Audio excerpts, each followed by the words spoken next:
የኢትዮጵያ አየር መንገድን ካቆሙ ሰዎች ውስጥ ዋነኛው ናቸው ቢባል ማጋነን አይሆንም። የኢትዮጵያ አየር መንገድ ሲነሳ የትኛውም ቦታ ላይ ስማቸው አብሮ አለ። የተቋሙ እያንዳንዱ እርምጃ ላይ እሳቸው አሉበት። ጥሩ አብራሪ አይደለህም ተብለው ከበረራ ክፍል ወደ ማርኬቲንግ ከተዘዋወሩበት የወጣትነት ጊዜያቸው አንስቶ የኢትዮጵያ አየር መንገድን በመነሳቱም በመውደቁም ውስጥ አብረውት ተጉዘዋል። በዝቅታው ከፍ አድርገው ዓለም አቀፍ ተወዳዳሪ እንዲሆን አስችለውታል። የአፍሪካ አቪዬሽን አባት የሚል ቅጽል ከስማቸው እኩል ይታወቁበታል። የዕለቱ የመሪዎች ዓለም ባለ ታሪካችን አቶ ግርማ ዋቄ። ከዝግጅቱ ጋር ኢየሩሳሌም ብርሃኑ ነኝ። በስርዓት መለዋወጥ ብዙ ውጣ ውረድ ያየውን የኢትዮጵያ አየር መንገድን በዓለም አቀፍ መድረክ ጥሩ ተፎካካሪ እንዲሆን ያስቻሉ ሰው ናቸው። በተለይም የአየር መንገዱ የካርጎ እንቅስቃሴ ከውልደት እስከ እድገቱ አብረውት ኖረዋል። የአቪዬሽን ኢንዱስትሪውን በሀገር ውስጥ ብቻ ሳይሆን በዓለም አቀፍ ደረጃ ጠንቅቀው የሚያውቁት የቱ ጋር ሲሰራ ምን እንደሚጠነክር፣ ምን ሲጎድል፣ ምን እንደሚበላሽ ስለሚያውቁ አየር መንገዱን በብቃት የያዘውን ደረጃ ጠብቆ እንዲሄድ አስችለውታል። ውልደታቸው አዲስ አበባ የካ አካባቢ 1943 ነበር። ትምህርታቸውን የተከታተሉት ደጃዝማች ወንዲራድ ትምህርት ቤት ሲሆን የከፍተኛ ትምህርታቸውን በኮተቤ መምህራን ኮሌጅና በአዲስ አበባ ዩኒቨርሲቲ ተከታትለዋል። የኢትዮጵያ አየር መንገድን ያዩት የሁለተኛ ዓመት የዩኒቨርሲቲ ተማሪ ያሉ ጓደኞቻቸው ይዘዋቸው በሄዱበት አጋጣሚ ነበረ።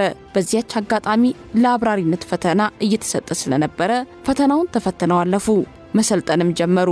በአጋጣሚ የገቡበት ሙያ በመምህራኖቻቸው አትችልም ምላሽ ተደናቅፎ ወደ ማርኬቲንግ ክፍል እንዲቀየሩ ምክንያት ሆነ። ከተራ ኦፊሰርነት የጀመሩበት የኢትዮጵያ አየር መንገድ ቀስ በቀስ አሳድጓቸው የካርጎ ክፍል ኃላፊ ያደረጋቸው። በአየር መንገዱ የመጀመሪያው የካርጎ ዳይሬክተር የሆኑትም እሳቸው ነበሩ። ዘርፉ እንዲያድግና አሁን ያለውን ቁመና እንዲይዝ የሚያደረጉት እሳቸው ናቸው።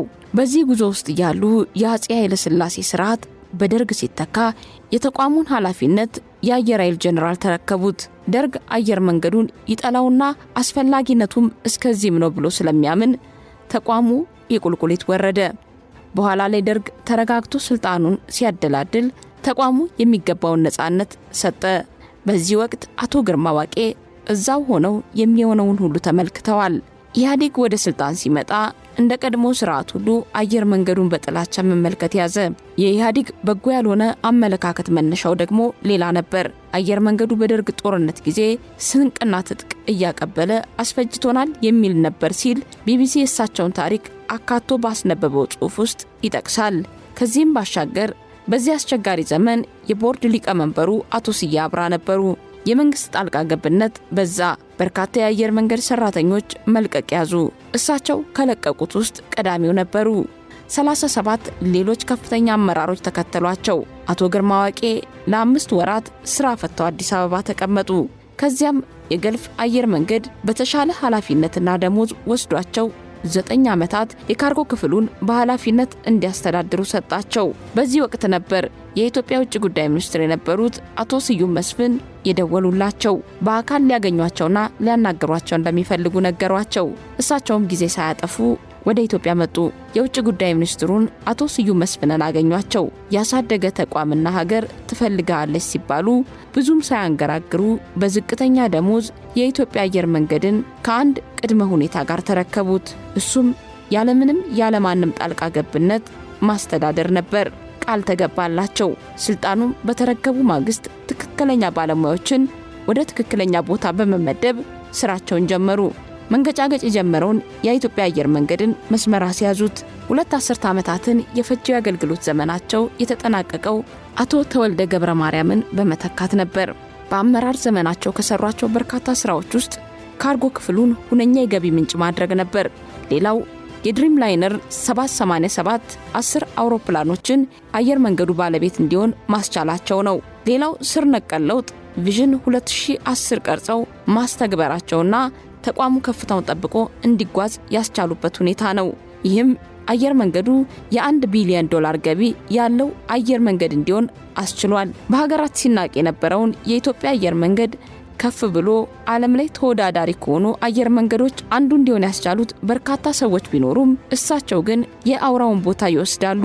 በጡረታ ሲሰናበቱ ዕውቀታቸውና ችሎታቸውን ፈልገው የወሰደቻቸው ሩዋንዳ ናት። ሩዋንዳ ሁለት ኃላፊነትን ሰጠቻቸው። የሩዋንዳን አየር መንገድ ከፍ አድርገው እንዲሰቅሉ ተመረጡ። የቦርድ ሊቀመንበር ተደርገውም ተሾሙ። በተጨማሪም የሩዋንዳ የትራንስፖርት ሚኒስትር የአቪዬሽን ጉዳይ አማካሪም ተደረጉ። እዛ በነበራቸው የ5 ዓመታት ቆይታ ለአየር መንገዱ ጥሩ መሰረት ጥለዋል። ከሩዋንዳ በኋላ በቶጎ ፕሬዝዳንት የአቪዬሽን ጉዳዮች አማካሪም ተደርገዋል። በሌሎች አፍሪካ ሀገራትም ምክር ይለግሱ ነበር። በትልልቅ የአቪዬሽን ጉዳዮች ላይ የተጋበዙ የአፍሪካ አየር መንገዶች እርስ በርስ ተጋግዘው መስራት እንዳለባቸውም ብዙ ወትውተዋል። ከልምዳቸው ባልተናነሰ በአፍሪካ አቪዬሽን ታሪክ ውስጥ ስማቸው ተጽዕኖ ፈጣሪም ጭምር ነው። ስማቸው ለአበዳሪዎች ጭምር መተማመንን የሚፈጥር ነው። አውሮፕላን የሚገዛው በዱቤ ነው። አበዳሪዎች ደግሞ ለሚያበድሩት አየር መንገድ እምነት ሊኖራቸው ግድ ነው። ይህም የአስተዳደር ብቃት፣ የገንዘብ አጠቃቀም፣ የገንዘብ አቅምን በአግባቡ መጠቀም አንዱ መስፈርት በመሆኑ የተቋማት አመራሮች ተጽዕኖ መፍጠር እንደሚችሉ አቶ ግርማ ምስክር ናቸው። ይህንን እምነት ያገኙት ደግሞ አየር መንገድን ያለምንም ጣልቃ ገብነት መምራት በመቻላቸው እንደሆነ ይናገራሉ። ዛሬም እድሜያቸው ገፍቶና በእርጅና ላይ ሆነው ተፈላጊነታቸው ጨመረ እንጂ አልጎደለም። በቅርቡ የዩጋንዳው ፕሬዝዳንት ዩዌሪ ሙሴቪኒ በአየር መንገድ ውስጥ የታዩ የአመራርና የአስተዳደር ድክመቶችን ለመቅረፍ የዩጋንዳ አየር መንገድ ጊዜያዊ ስራ አስፈጻሚ አማካሪና ባለሙያ አድርገው ሾመዋቸዋል። ፕሬዝዳንቱ ይህን ውሳኔ ያስተላለፉት በብሔራዊ አየር መንገድ ውስጥ የሚታዩ በርካታ የአስተዳደርና የአመራር ድክመቶችን ለማስተካከል ነው። ሰው በስራው ብርታትና ጥራት ተፈላጊነቱ እንደማይቀንስ ምስክር መሆን የቻሉት ሰው አቶ ግርማ ዋቄ